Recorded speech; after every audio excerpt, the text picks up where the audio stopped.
other people have heard a lot of the moral tales out there. They haven't heard our stories. So we don't think we have interesting stories or a story, but other people are interested in your story. In a meditative place, there are a lot of times where I'll just find myself becoming grateful for every little thing around: the clean water, a good friend, the beautiful blue of the sky, air conditioning when it's 100 degrees outside. It's those kinds of things, getting ready to go in front of an audience, that can quiet our mind to the point where we come out and we recognize, oh, I'm already living in abundance. It really doesn't matter whether I succeed or fail in the speech. If you're like most people, then you are probably terrified of the idea of public speaking. It consistently ranks up there, sometimes higher than the fear of death on the list of what people fear. Unless maybe you're my next guest, Mike Carr, who's the 2020 world champion of public speaking. Not only do we talk about all the tips, tricks, strategies of giving a better speech, but also Mike brings some real insights to the table about what mindset is required to do anything difficult or uncomfortable that applies to any aspect of your life. With all that being said, public speaking and communication, I think, is really one of the highest leverage skills you can develop. Think about it. If you have the best ideas in your head that could absolutely change the world or even just make the place around you a little bit better, but nobody else can understand what you're thinking, it's as if you didn't have the idea at all. So I hope this episode is useful to you and you have some insights and takeaways, and go out into the world and apply those, because knowledge only gets implanted by action. So I hope you enjoy this conversation that I had with Mike Carr. For most people, the fear of public speaking triumphs the fear of death, some other crazy fears. It is consistently up there as one of the most fearful things that people are afraid of. So as the 2020 world champion of public speaking, when did you get started in public speaking, and why do it if most people are afraid of it? When I first got started, it was years ago. I grew up in a church, and they had this little class where different people, little kids, could get up and teach or speak or say anything, and I volunteered and just gave a shot at it and saw that I really liked it, and I was chosen to be the one to do that. So that was probably the very first thing. There was something about being in front of that audience and saying something that, and watching people connect with that and nod, that I enjoyed. I just remember that going forward. The reason why focusing on it is because early on, I worked in politics early. I was building a finance business early, and I noticed that the more I could really engage and be comfortable in front of one person or in front of maybe 20, 30, 50, the more credibility I had with what I was saying. So I wanted to get better at that, and that built out that first finance business. That's interesting how it starts. And I wonder if, some people will say public speaking is just a talent, and then some it's a skill. And I remember the same thing of when I started public speaking. I mean, I don't consider myself a professional at it, but of course everybody has a public speaking class or a moment in class when they give a school project. And the first time it was awful because there were so many constraints around us. You had to stand in the same spot. That was an instruction. And you had to look at the left side, the center, and then the right side. And it was unattractive to me. But then I had an amazing English teacher a few years later who said, basically, forget everything you learned about public speaking. The audience is here to listen to you. And he made it okay to just let out all that energy and be crazy about it and have that space of the class be a place to experiment. And so his energy completely changed my perspective on public speaking, and it gave me that sense that you felt in those early days of, wow, this can be fun. Rather than fearful, you can turn that anxiety into excitement. Right. So true. So it's interesting how you started. Do you think it's how much do you think it's a skill, public speaking, and how much is you're born with? Oh, I was hoping you were going to ask me that. Actually, I think it is both, honestly. You hear people say, oh no, public speaking definitely is a skill that can be taught, and that is true. And you look at just little kids, and there are some that are more effusive than others. There are some that are given to being just extroverts and introverts. And so we don't all start at the same place. Now, I do solidly believe we can end up at the same place. It's just if I'm born like an introvert and I don't have big movements naturally as a little child, I'm going to have a little bit more work to do.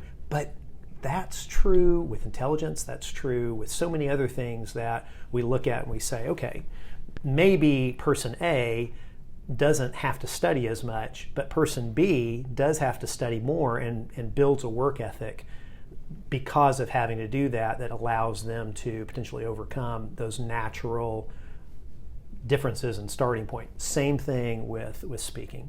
So it absolutely is a skill. There are some who start a little further down the line, but it absolutely is a skill that can be taught. That's interesting. I'm curious, did you have a bunch of small wins in the beginning? Meaning, when you started, was it something that maybe your teachers, your parents picked up on of, wow, he's good at public speaking, let me encourage him? And I give some background to this when we talk about skill versus innate talent. I think it was one of Malcolm Gladwell's books where there is, interestingly, somewhat of a winner effect. Whereas once you start accumulating wins, then you practice more because you like it more. Or if you are good in class, a teacher might see that and say, who's the brightest kid? Let me invest in that. Right. And there's some other interesting stats that you can rattle off of how many, I believe it was hockey players are born right at the cutoff. Right. So the older kids initially are stronger when the years actually matter, and then they've just trained extra because they like it, that they get better. So did you have any wins like that? What were the first few years of you giving speeches like? That's such an interesting question because I do remember some of those early wins now that you ask me that, being in the living room and telling a story, or we used to meet another family at Thanksgiving at a lake property and there were 4 or 5 kids and we would do a little skit and I didn't have the lead, I was one of them, but that was enjoyable. But I also remember some big, it's the losses, it's the trauma. It wasn't really trauma, but I remember there was a time back, at church, my dad was a song leader, and I remember there was a time when I went up on the platform one day and I hugged my dad's leg only to look up and realize it was not my dad, and I'm looking out at the sea of people and I'm hugging this strange person's leg. I remember everyone starts laughing. The thing I remember how embarrassed I was at the time. Now, I don't know what maybe my parents did after that, or if I just I've slept that aside. Obviously, I remember that, but there was a little bit of both early on. That's interesting. And for some background, we both met in Toastmasters, right, which is, maybe you can explain it better than I, but we have seen that growth. So for those who don't know, what is Toastmasters? Well, I'm going to borrow some of your language. I like yours the most. Yeah. The Toastmasters is a club where individuals can come. There is a structure. People can start. We have people come into our club who can barely stand in front of an audience and utter words. I met someone who was like that just this last weekend. And then little by little, with just a very structured program, begin practicing being themselves, uttering words in front of a lot of eyeballs. Because evolutionarily, we get stress whenever we are in the focus of the community. On the savannah, that could be life or death. Today, it really doesn't matter, but those fears deep in our brains, our lizard brains, still reside. And so we have to just practice getting over. And your phrase, being in the dojo, we come in and you just practice. You're in the dojo. We want to fail there rather than in front of the board of directors, or rather when we're giving a pitch to raise money. You go and you just become yourself. The thing that you said earlier about your English teacher saying, forget all the rules. That's a great part in Toastmasters, is if you start with that structure and move along, there comes a point where you scrap all that and just realize it's about the content. It's about what I want to say to the audience, about how I can change lives. And that flows through. There was a guy who has made millions of dollars speaking in front of people at this last convention. And he got up and he said, ahs and ums throughout. And of course, in a Toastmaster meeting, we'd be saying, you had 5 ums and you shouldn't have said. But he mastered the craft so much that it was like sitting talking to your uncle. And he gave great content in front of a group of 1,000 people. So that's ultimately, we have literally seen people who could barely stand in front of a group, and then years later they're doing stand-up comedy, they're pitching for startups, they're speaking in front of thousands that way. So it's a very good pathway from wherever you begin. It's extremely cool to see firsthand somebody come in. Most people are afraid of public speaking, so it looks like they see the Grim Reaper or something. It's just it's true, and it's palpable, but everybody knows that and everybody's welcoming. But I think there's an initial just massive improvement in the first 5 or 6 times somebody gets up there, that it's not so much like getting better at free throws where, okay, now you shoot a little to the right and you hone in your craft. The first 5 or 6 times, I think, is more analogous to exposure therapy. It's just that's right. That's a good analogy. That's right. It's just like getting up there, having your physiology relax and return to equilibrium. Right. And then I've noticed it's around 6 times, then people can actually come off stage and remember what the audience looked like, remember what they talked about, and it's at that point then they can start picking apart their tactics. Right. So, as far as Toastmasters goes, when did you hear that there was a world champion of public speaking, and what attracted you to that? Was it an initial confidence thing of, oh, I'm going to be the best at this thing, or was it, I'm just going to, maybe this is something I can do, and then you start building it up from there? What was that story of becoming the world championship of public speaking? Right. I was in Tulsa, Oklahoma. I had been working for a U.S. senator, giving talks around for him. And I don't remember now if I heard about Toastmasters while I was there with this idea that, oh, you can go become a better communicator in representing a politician or a political individual. Or I left that office and I went over and started a financial services business. I was going to be doing financial planning and money management for individuals. And I was awful at this coming in. And I remember my first pitch, I sat down next to the guy and he gave me a couple of objections and I thought they were stupid. And so my voice raised and I kept saying, well, no. To the point his business partner walked by outside and ducked in and said, man, that's the hardest sell I've ever heard. And I thought, I don't want to be that guy. What? So I gave a practice pitch to a friend of mine and he said, Mike, you're awful. Wow. And he said, there's a great Toastmaster group here. It's a lot of professional speakers. They're all trying to raise their craft. You ought to go visit them. They meet at noon. I went over there to that meeting, and it was people who were making their living by delivering messages. And I got involved. They gave me great feedback. I was moving toward building a business. Mm-hmm. And then one of the guys who was there, who had done the contest many times, they said something about the international speech contest or world champion of public speaking, and I said, well, what is that? So they told me that at that time it was about maybe 10,000 around the world, mostly in the United States, joined the speech contest, and they worked on one speech all the way, and then they crowned a champion that won in a final. And that sounded a lot of fun. It sounded like I could really get a lot of feedback back and work on speaking. So I threw my hat in the ring at the first club contest and started that path. To your question, I did have in my mind, I thought, oh, there's a world championship? All right, I want to win it. Mm-hmm. That went away years later, and that's a different mindset story. But early on, I thought, yeah, I want to be world champion of public speaking. And I didn't. How much do you think that setting that big goal, how important is that versus, like, some people will say, and I'm kind of in this camp, you need to set a big goal, a specific goal, because as you're moving towards that, there's just a massive amount of motivation. And then some people will say, no, just focus on what you're doing now. Focus on just the short term, the gradual build-up.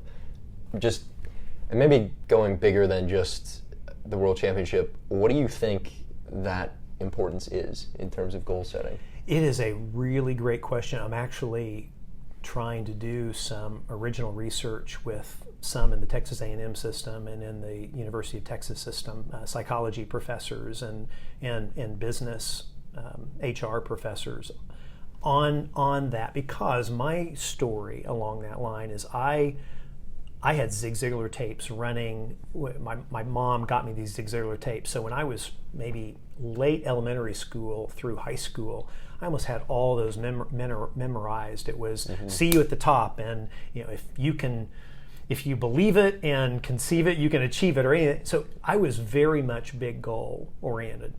But I wonder if it doesn't run down the lines of personality style, because in the DISC personality style exam, I'm both a D and an I. So there's a part of me that is very hard driving, the D.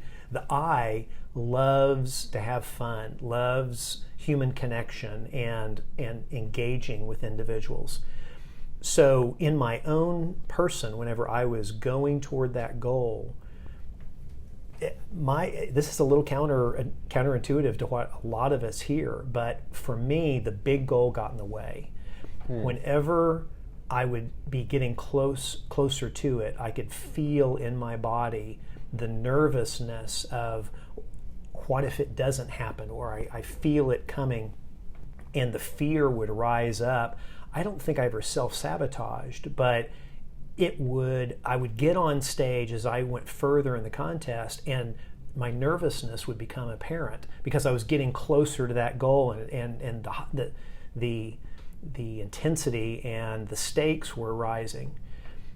And so I spent probably 15, 20 years getting close but never making that, and the discouragement each time would cycle back around of the failure, and negative messages start coming in. Mine's an odd story, and I believe that it may be that non-D personality style part of me, that it wasn't until I decided, that's okay, I don't care about the big goal. I'm going to move in the direction of the World Championship of Public Speaking every year, but I don't care about it. All I care about is giving the best speech that I can right now. And I believe that there is one individual out there who is designed by the Creator to hear this message the way I am going to give it. And I would just, whoever the Creator is, whatever the Creator is, I would just pray each time, would you just give me the message, just focus on that one individual, that person's life would be changed, and that's it. And I just forgot about the results. I quit caring about the results. And that's when I won. Wow. Because then in the finals of the World Championship of Public Speaking, it was just one more contest. It was just one more opportunity to give that speech the last time. And then I started looking around, and it's like Nick Saban, and in the program, he runs the same kind of mindset with the University of Alabama football team. They come in at the very beginning of the season, and even when they're going to the national championship, they say, we're not focused on the national championship. We're not worried about winning the national championship. We're focused on this game, this play, this moment, and being our very best right there. So I think, like I said, it's a half-baked idea, and I'm trying to do some original research, but it's anecdotal, I guess I would say, but when I'm talking to groups and training, it seems like that D personality styles do great with the big, hairy, audacious goal. They run toward the bullets. They run toward the explosions. But think about this. The D personality style makes up 50% of leaders in our society, right? They make up 3% of our population. Wow. Which means that since teams and AI supported teams are winning these days, that Ds are leading a team that 88% to 97% of their team sees the world differently than the way they do.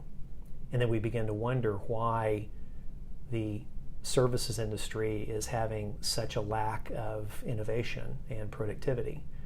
Well, I believe there's somewhere in there about team alignment and personality style that Ds are speaking the language, the way they see the world, but their teams may not see the world that same way and are just too afraid to come up and say, your big, hairy, audacious goal, it scares the hell out of me. Yeah. Because they want a promotion. They don't want to get fired. Yeah. They don't want to.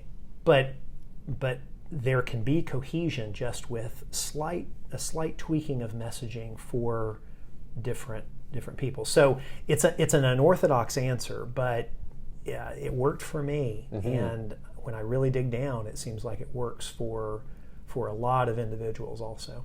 Yeah, I think that's really comforting to, and maybe this goes into Stoicism, which we can talk about in a bit, but focusing on your input rather than the output, the Right. goal of just, I'm going to give this speech, this meeting, this whatever, 100% of my effort, and I'm going to try to do that aligning the results with my big goals. But if you try to control the end result, there's going to be so much in that black box of what happens as you're doing it that I think it's a healthy way to look at doing anything, which is focusing on input rather than output, but keeping that in mind. Yeah. But what you mentioned about personality, I think, is huge, because a lot of people, myself included, it's very easy to forget.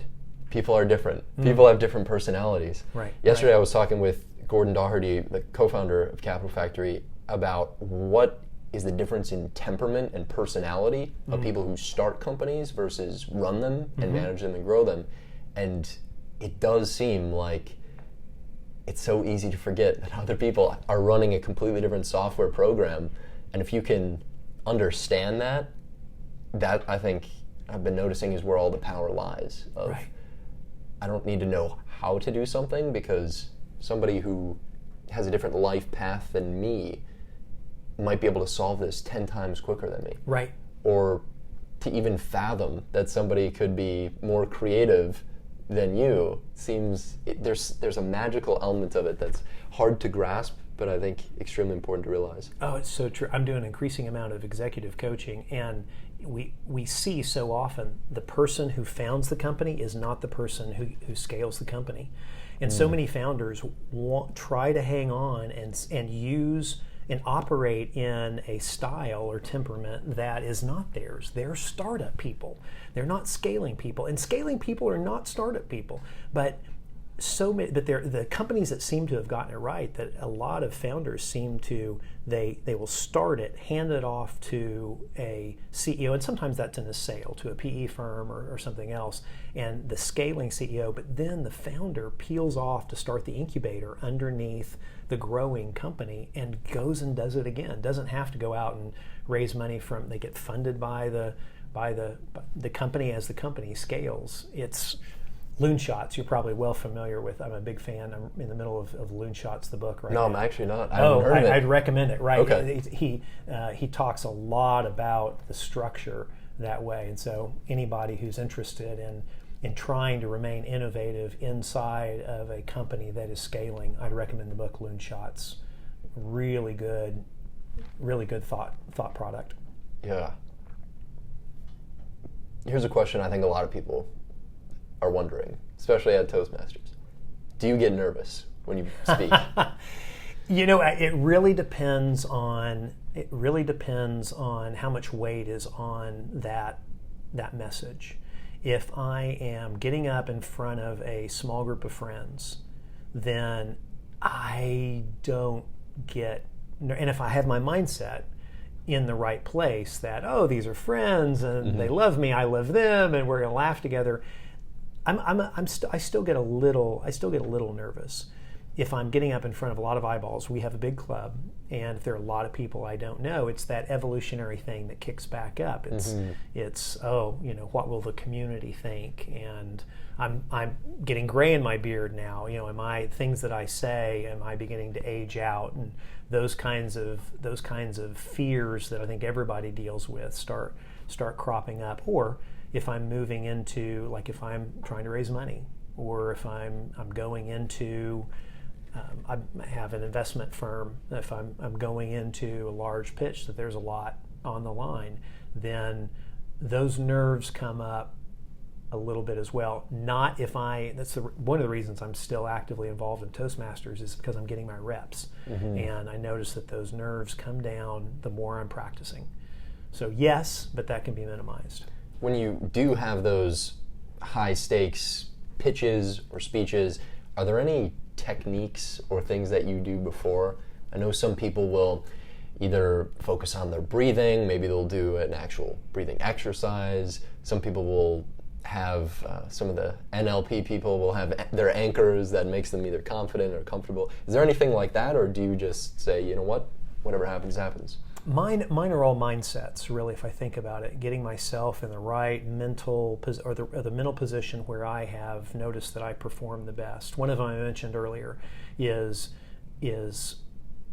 putting a prayer into the universe. Thank you for that one individual whose life will be changed by this message, whether I ever know about it or not. And it focuses me on an intent outside of myself, that even if I make mistakes and sputter and ahs and ums all over the place, then even in that failure, that one individual sees the humanity and maybe hears the message. So that's one mindset. A second mindset is reminding myself, you probably heard this before, that the same physiological things in our bodies that we feel when we're nervous are the same physiological items when we're excited. And so I will walk around, if I feel those things, telling myself, oh, I'm just so excited. I'm so excited. Oh, I'm just so excited. I'm so excited. I'm really excited. Hey, Blake, I'm excited. Yeah. And hey, Mike, and I'll tell myself, so that's a corollary is if I hear my own voice, I'll say it out loud. If I hear my own voice saying, I'm really excited, I'm excited, then our brains tend to pick up on that. They recognize voices that we recognize, especially our own. So there's that. There is, I think those are the main ones. The other, I read a book recently called 4,000 Weeks. That's about time management. But one of the things he talks about in there is recognizing our place in the universe, that in the whole scope of the cosmos, that what we do is not going to make or break the world. And so just that would be the third thing I would say, is reminding myself I could come up here and vomit on stage and the planet's going to keep turning, and I'm going to be able to have another shot at doing that again. So the altruism, the hearing myself, focusing on the excitement of it and the message, and then remembering that this is not the World Cup. Fatalism can be a useful tool. It can be. Even just putting things into perspective, like cold calling someone was a big jump for me, because I like working alone. I don't know if I would call myself introverted, but when you do have those moments of nerves, excitement, just putting the whole thing into perspective can be super, super calming. Right. In a way, whether it's the world will still turn, or whether it's what am I capable of biologically? What did people do 100 years ago? Men my age were storming the beaches of Normandy. If they could do that, I could pick up a phone call. Right. Then I can ask for money, and then I can pitch, because I'm putting it in perspective. And I think it's so easy to get wrapped up in our own worlds, our own battles. But when you zoom out, that's, I think, a useful tool. Yeah, I love that, because it's short-term and long-term tactics, right? If it's great to have a vision that I'm gonna move in the direction of building the next Amazon, but if I'm getting ready to go on stage and I'm focusing on my building the next Amazon is contingent on how well I do on this speech, that is a recipe for failure, for at least stammering and messing up. But if near-term fatalism, if I say, this speech is meaningless, really, then I can flow and I can be easy, and if I fall off the stage, then it's funny. So it's a short-term tactic versus a long-term. Mm-hmm. In business, particularly, I want you to just touch on how important communication really is. There's a lot of people in tech who maybe have a good idea, they've coded up something, but that's a fraction of the real battle. Most of that is communicating. Also, people who are maybe looking for their potential spouse, how much of that is based on tonality? How much is based on the ability to communicate? Has there been any other pivotal moments in your life where the ability to speak well and in a disciplined way has been useful? Those are great too. Two great examples. So the leverage in the business side, and again, I believe this goes back to, it's embedded in our lizard brain, back to where we were on the savannah, that when someone stands in front of a group, and the larger the group, the more it raises our esteem. But when they can stand there and appear comfortable and tell a story and make us laugh, they have degrees more credibility in our eyes than we can even sit there and tell ourselves, oh, that's stupid. And still, that person will have, the psych studies show that person will have more credibility in our eyes. And so whether it's around a boardroom table or in front of a large audience, there is a leverage to business communication, people who can be comfortable. And it really, these days, it's comfortable. 20, 30, 50 years ago, it was oratory and the right posture, and that's not it anymore. Steve Jobs did a great job in changing communication, well, Steve Jobs and others, but being comfortable in front of an audience and being easy that way, that leverages. I saw it in corporations. I worked in corporations for about 10 years. And you get to a certain level and everybody's talented. The thing that typically taps the people that move on up from there is that they have the communication skills to inspire, align, recruit, attract a world-class team. And that's called leadership in that area. Those are skills that can be learned. They have to be practiced a lot over time. But people neglect them at their own career peril, because there come a point, if people keep excelling, that everybody's smart, everybody's got grit. So who can inspire the team? The other piece, just personally, you're right. The ability, evolutionarily, if you're approaching someone with a romantic interest, those cues that are firing off is, we hear the phrase, I could smell desperation on her, right? All right. The individual who comes in so incredibly comfortable and has emblazoned on her head, I am great with myself and I don't need a date, then becomes immediately more attractive to us. Or the guy who is approaching and coming in and says, I don't need you to say, if the unspoken is, I don't need you to say yes, I'm just interested in you, becomes incredibly more attractive right away. So being able to, that allows us to listen better, ask then appropriate questions, deeper questions that draw someone out. All kinds of good things happen whenever we are comfortable in potentially risky conversation and communication. Yeah, and one of the things that's been mind-blowing for me as I've made the foray into communication and influence and studying other leaders is just how the most subtle psychological things, whether it's posture, tonality, even hand gestures, how giant of an impact they have. I mean, there's there's countless studies, as I'm sure you know, but one of them, the interesting one, and a classic is, if I hand somebody on the street a cup of coffee, if it's cold, and they hold it for like 30 seconds, versus if it's hot, it's going to impact the response on a survey 30 minutes later, and or something to that effect. Right. And that's just the temperature of a cup of coffee. Imagine what it is in the impression right. that you make on people. So studying psychology, I think, goes hand in hand with communication and speaking, obviously.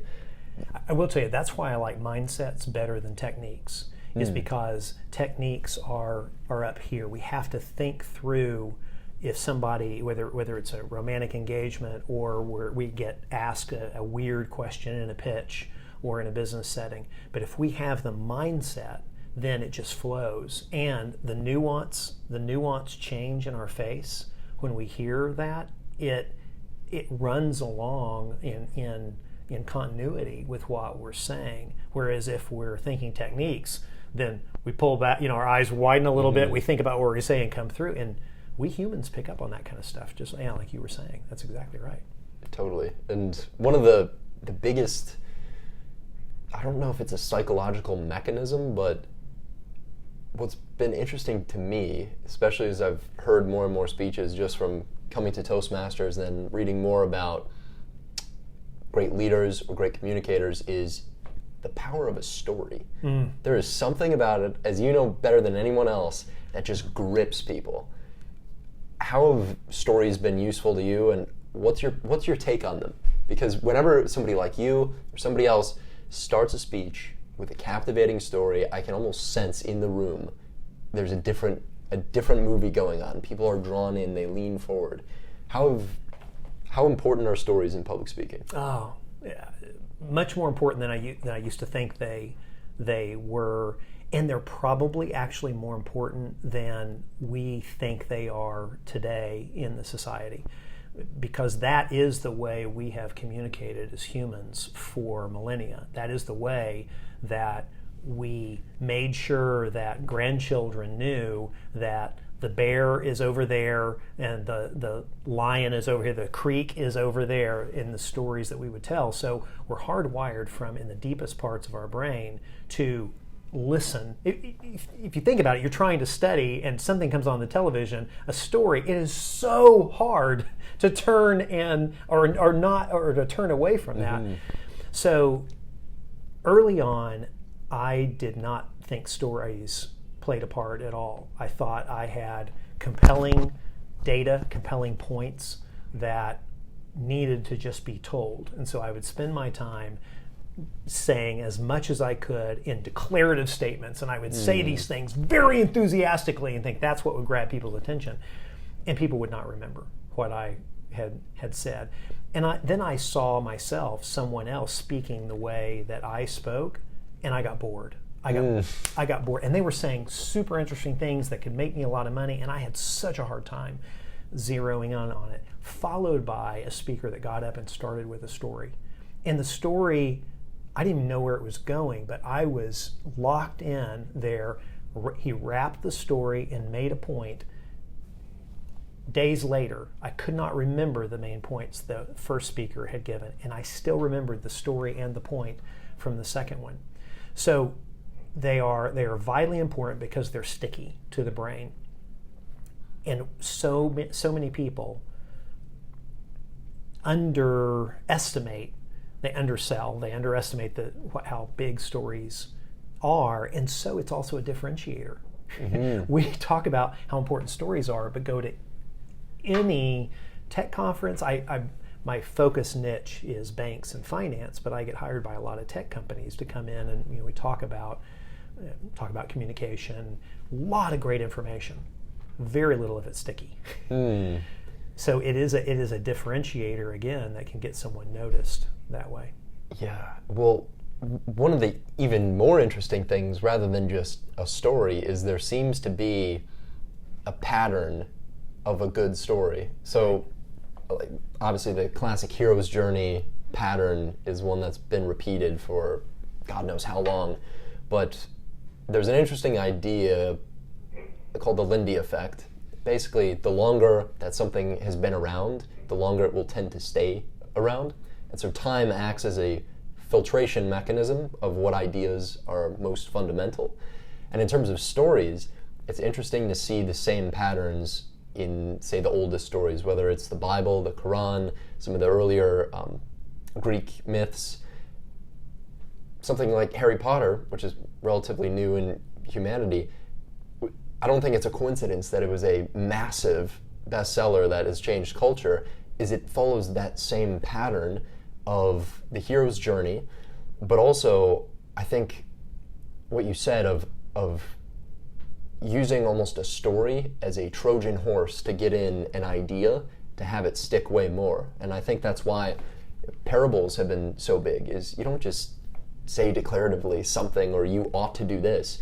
You explain it in a story. You show why from a psychological perspective. So it's interesting to see. Yeah, that's so true. For those who are just starting out public speaking, let's say, maybe they're super afraid of it, or they have to give a pitch for their team that they're working in, or they want to raise money, what advice would you give somebody for public speaking specifically? I think it's three things, but it may turn into more. Sure. The first one is there's not a need to say a whole lot of things. I see beginning speakers trying to say a lot there, and I would give an example for a couple of those. A musician friend of mine who has been incredibly successful as a musician was asked to go and give a commencement address at a university, and called me and said, hey, could we talk about this? He was on a short time frame. He had all these things he wanted to talk about and say, and I said, really, in the amount of time you have? And I told him the story about the first speaker I heard that just gave all these declarative statements and no one remembered them. I said, in the time you have, one of the very best things you can do is just give a story and a moral. And you probably have time for maybe two.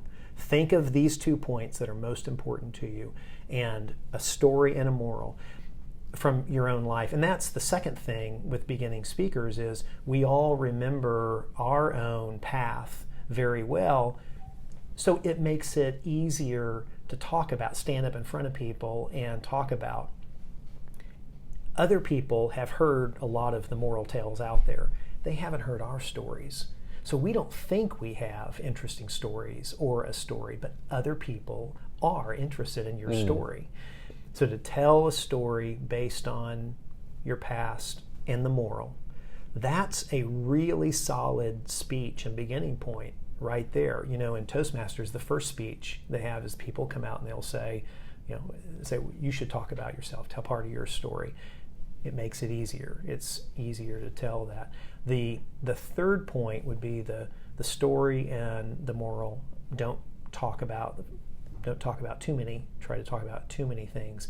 The other piece is give the moral and then maybe at least one, no more than 3 action items going forward. How-tos. A guy named Michael Hyatt is really great about that with very short vignettes. He will give a little story and he'll say there are 3 things that you could do to build your business from this. He does that every single time. Mm-hmm. And that really helps, because there's a part of the population that gets tired of the story if it's not going somewhere. So that's a pretty easy, if someone just started doing those 3 things, limiting down what they were going to say, picking one, telling a story around it, making the moral, and then here's the action item. That could double their effectiveness in speaking in front of public right off the bat. Wow. Yeah, the pattern of tell a story, make a point is so powerful. And I've noticed that too with even explaining with what I've done, let's say in the past few years when I'm talking with somebody, whether it's networking or just somebody that I'm meeting for the first time, whenever I frame what I've done in terms of a story, rather than saying, I do X, Y, and Z, and just making the transition of 2 years ago, I dropped out of school to start this business, and just brief 30-second thing, framing what I've done rather than bullet points into a story, or even an idea that's interesting that I read about, even the story of me, I picked up this book because a great friend recommended it to me, and literally it's hilarious to me how crazy that is to put things into a story. Can I say one more thing about that? Whoever's listening to this, go back and think about when I started making my 3 points about a beginning speaker, and I jumped in and I said, I have a friend who is in the music business who was called to go.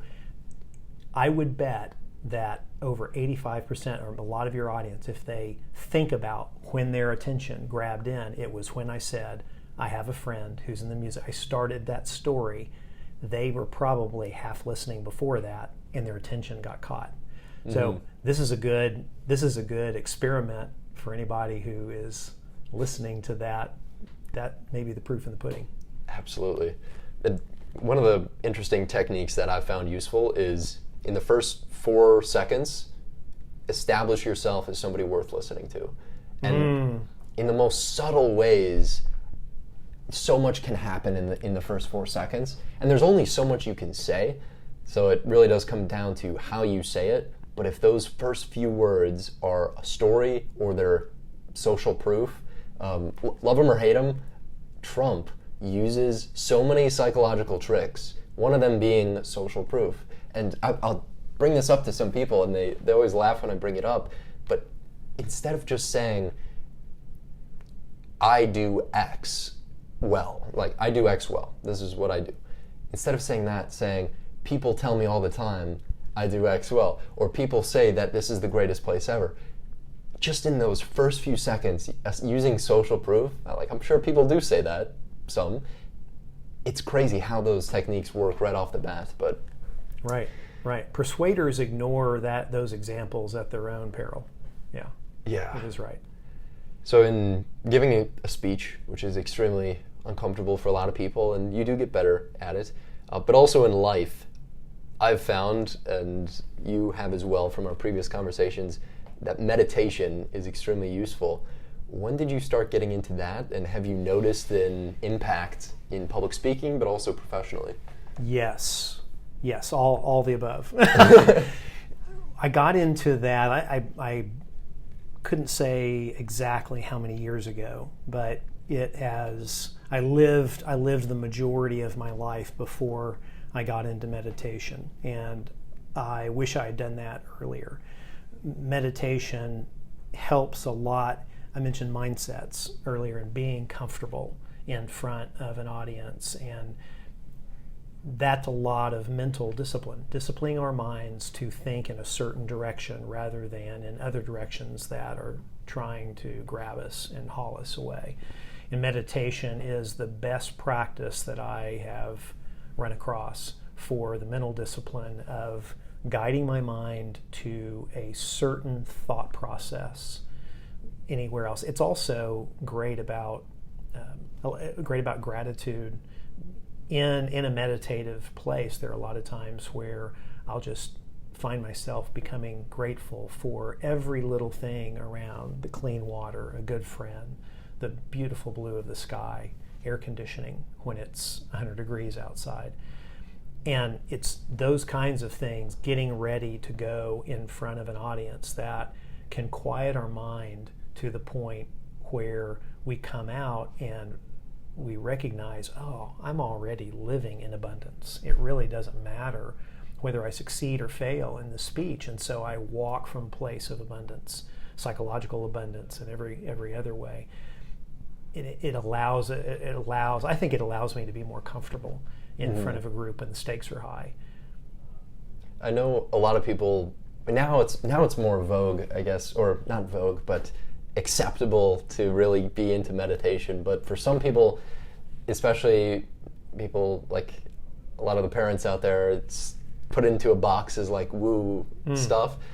But when I started doing it, and I smiled when you brought up in our initial conversation, Sam Harris's Waking Up app that I also use. Right.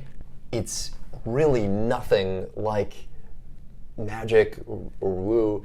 It's literally just watching your thoughts appear and not having to identify with them, which I found to be tremendously useful in public speaking, but also in just being uncomfortable in general, just watching what the mind does and realizing I don't have to lean into that. I don't have to be attached to wherever this thing decides to go. Right.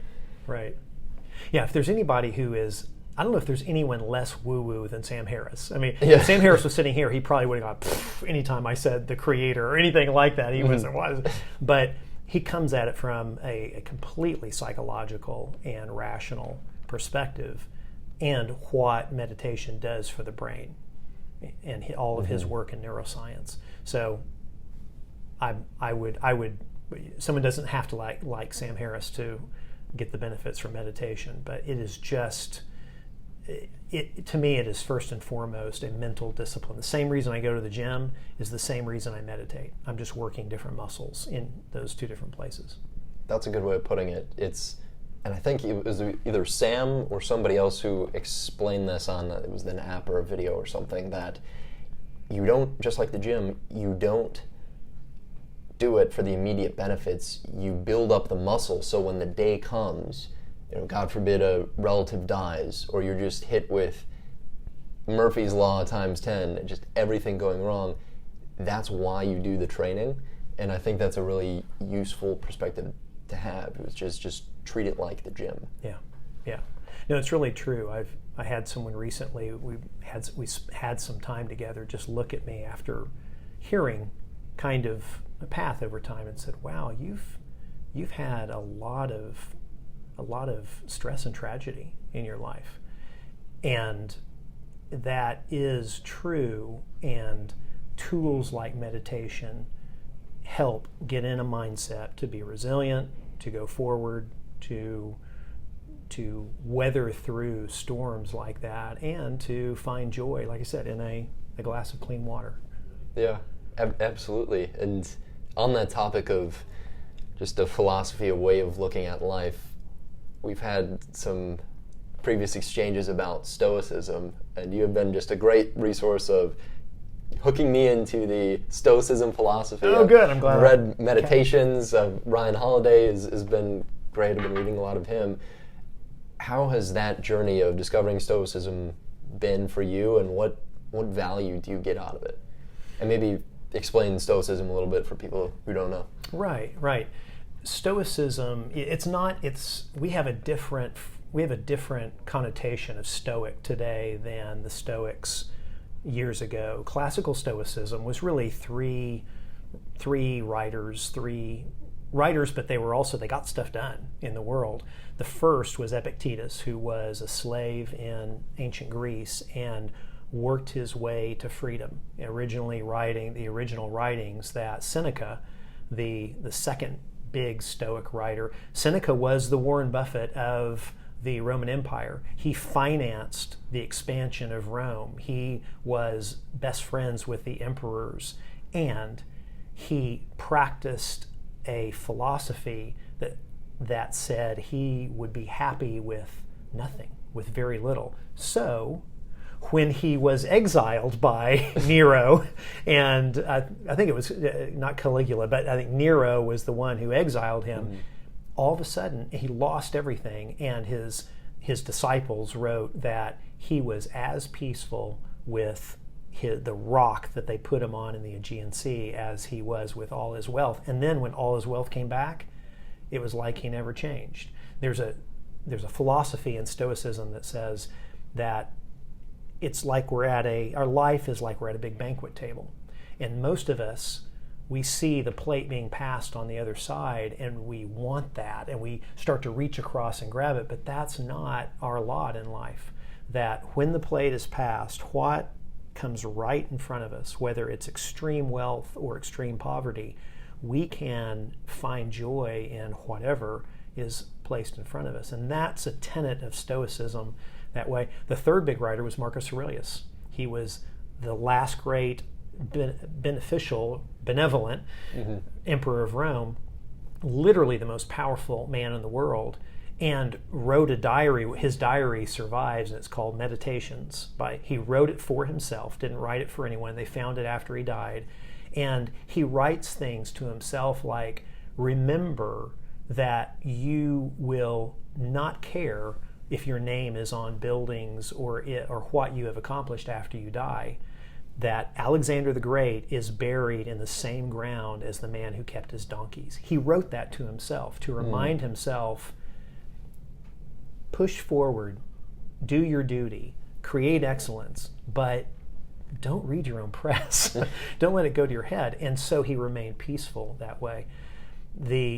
A couple of the big tenets of Stoicism that are immensely helpful to me, and then as I talk particularly with these days those maybe who are on the other side of where here we're talking in a startup space, working with a lot who are having exits, and some of the times those are big exits, that everything in life falls, Seneca said, everything in life falls into two categories: those things I can control and those things I cannot control.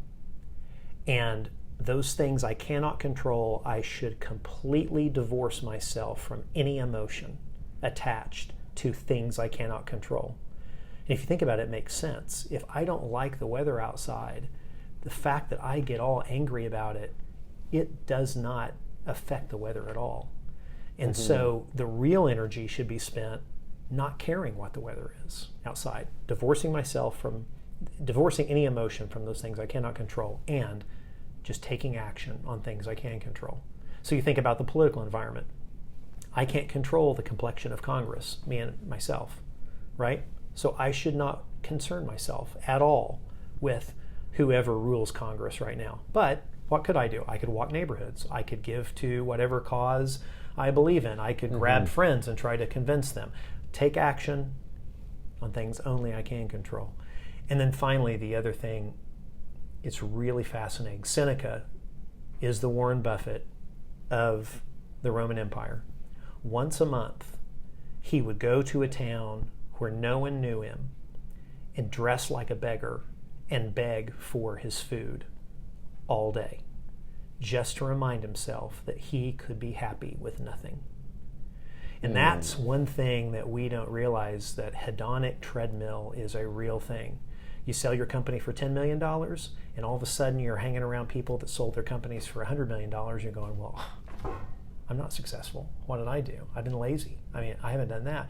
You sell your company for $100 million, and you're around people that have sold 3 companies for north of $100 million. And then those people are looking at billionaires saying, well, I'm not there. And so people die with huge amounts of wealth, completely unhappy, and they don't continue to take risk because they're afraid of failure. Where Stoicism, this is my distillation of that concept, is I try to remind myself every day, want less, give more. So I want to be happy with a cup of clean water, and deliriously happy with that. And I want to give more to the world than I did yesterday, which means I would touch more people, add more value to the world. More people are naturally going to buy my product. And that's where I find that the balance and the tension. I think that is a good balance to have. And it's something I'm struggling with in my own head is hedonic treadmills are an absolute thing, but what is the balance between being a monk with nothing but being satisfied with the world, but then having the right hedonic treadmills where you're surrounded by people who make you perform at the best level, if that makes sense?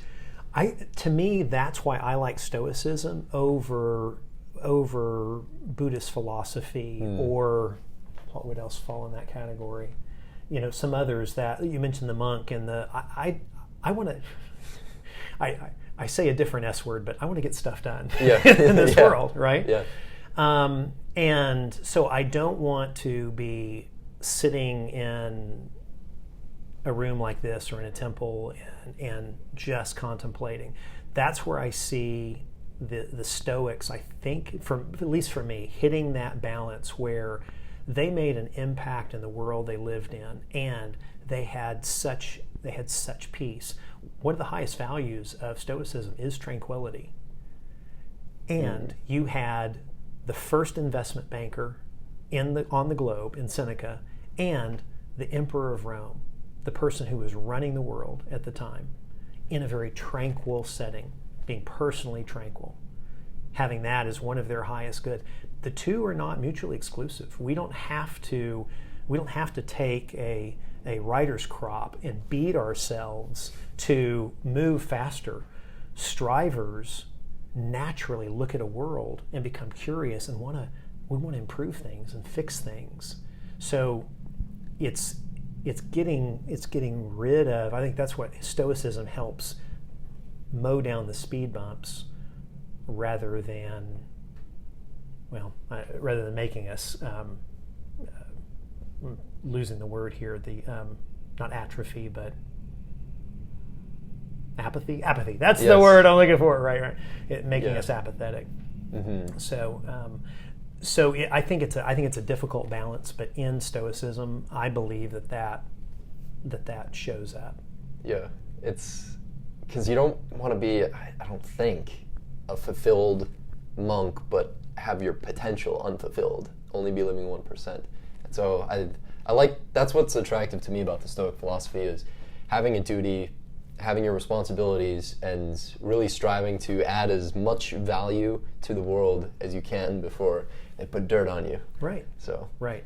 And the Stoics talk a lot about it with duty, about doing our duty, improving the world. Right. Mm-hmm.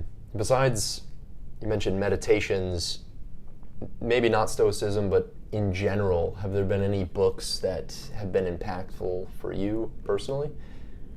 Right.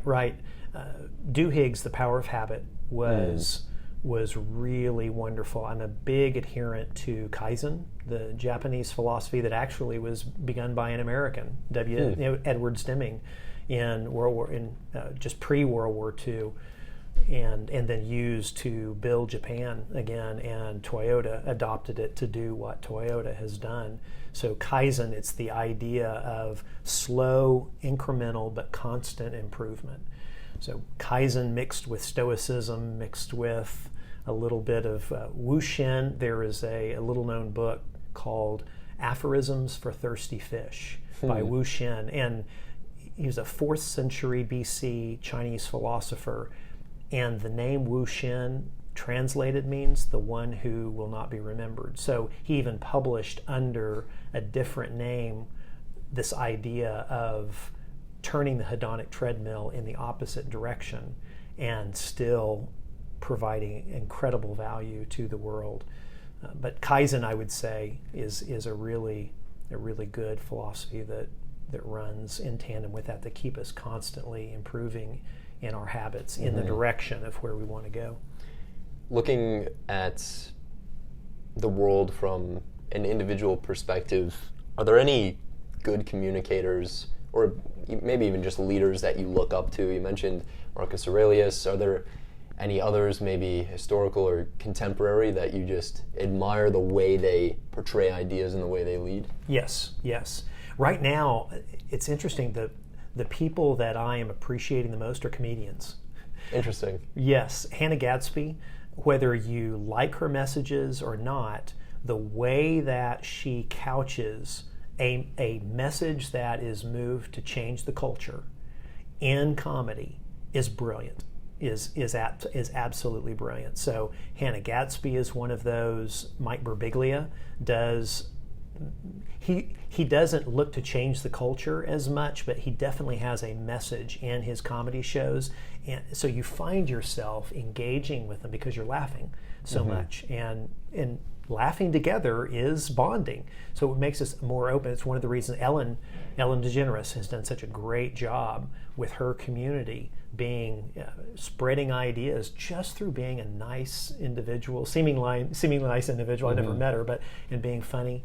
That even going back to early on, whenever I was young, Ronald Reagan became president, and I went back and looked through books of his speeches recently, and the dude was funny. He was more funny than he was profound. He was more funny than he had ideas, economic or otherwise, no matter what you think about his politics. He changed the culture. America was philosophically heading one way, and he diverted the Titanic through humor and storytelling. That's one of the reasons I say stories are more powerful, I think, than we even think about now. So Reagan was one of those. Barack Obama did such a great job with persona. He held a persona that you talked about in the first 4 seconds. The way he would approach the lectern and begin a sentence, he exuded credibility. So I always sit back and I look at that and I think, okay, how did he just do that? And what's my version of that? Who else would I say would be Seth Godin?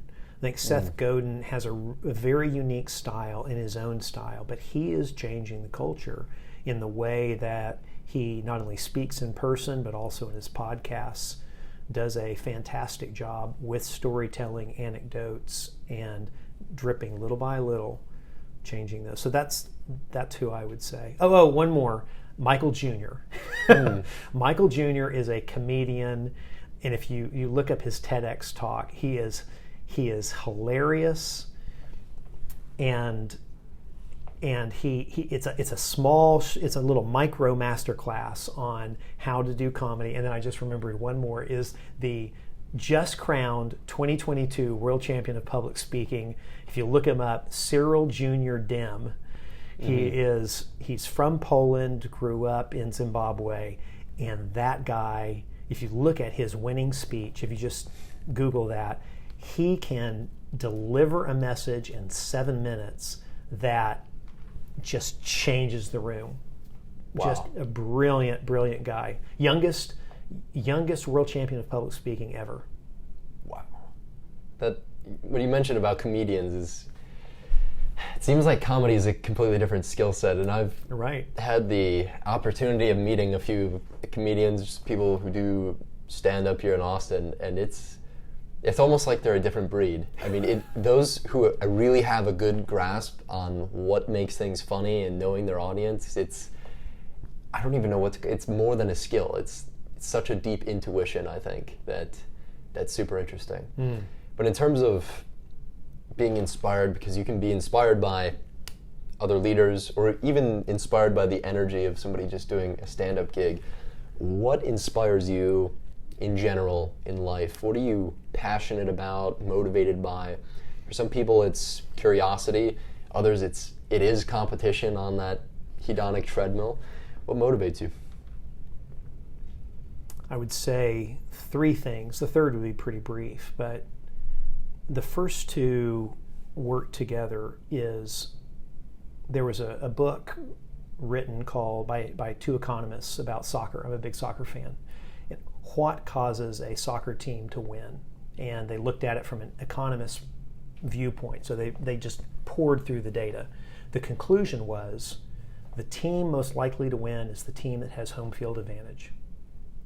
So I looked at that and I thought, okay, it's the same number of players on the field. It's the same size field. They're playing with the same ball. The only difference is the energy coming at them from the crowd. And that has some effect, but what my takeaway was there's got to be something in human psychology that if I'm an away team, I can get in the right mindset and I can reverse that advantage. And I think that can be extrapolated out to every single thing we do as humans, that if we can get ourselves, I just believe we can get ourselves in the right mindset to be at peak performance in every single thing we do, it just takes work. So the second part of that is a corollary, and it comes from the Stoics, is that I don't believe that you have to live an incredibly stressful life in order to accomplish S-word stuff. That there is a way to accomplish incredible things more than anyone else on the planet ever has, and be incredibly peaceful doing that. Because I see glimpses of it. I just don't believe we have the framework yet that is as pervasive in our culture as it will be.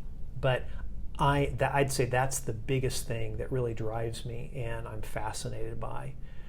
I have 8 kids, and I want every single one of them to do everything they want in life, and even more so, I want them to be happy. I have a lot of friends that have done incredible things, and they are miserable. I've worked in money management for a long time. I work with incredibly wealthy individuals who are miserable. And I think it's just unnecessary. That I believe the science is there. It's just putting pieces together. And then finally, it's just status. This whole idea of status just kind of bends my brain, that we do such things to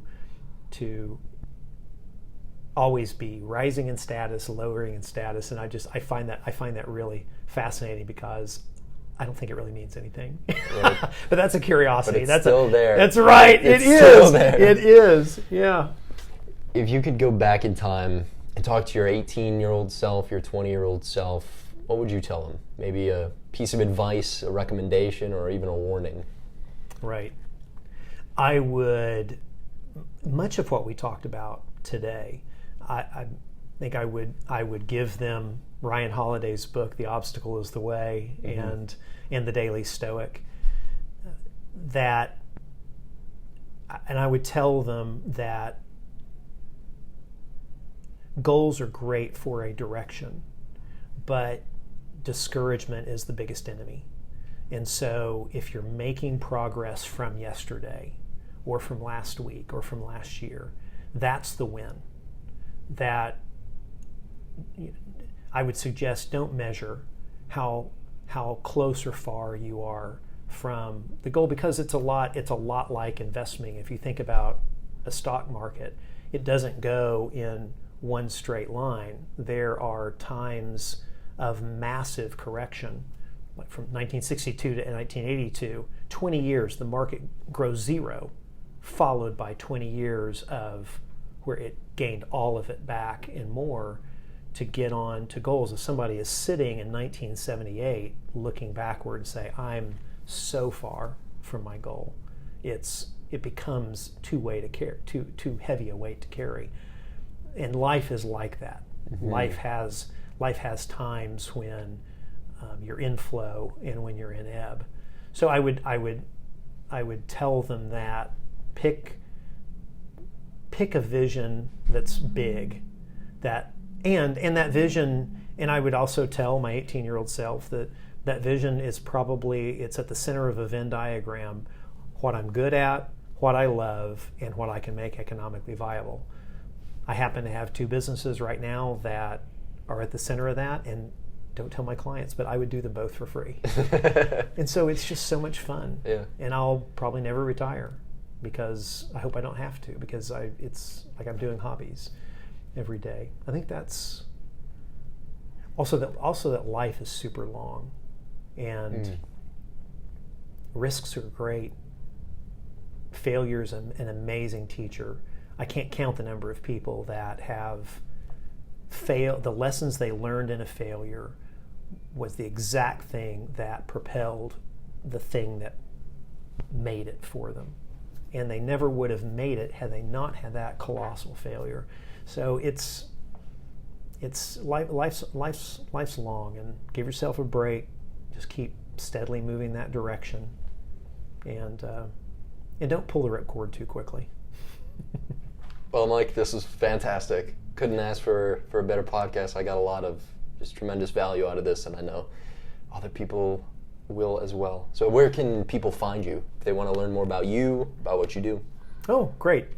I've got my website is MikeCarrOfficial.com, but I also post a lot of things that I try to remind myself of a lot of days on LinkedIn. It's under just Mike Carr on LinkedIn, and Mike Carr Official on Facebook, on Instagram, and even TikTok. All the socials I'll go on there, but Mike Carr Official, the website is that's probably the easiest gateway drug. Yep, Mike Carr Official, and the obstacle is the way. Run towards that obstacle, right? Yes.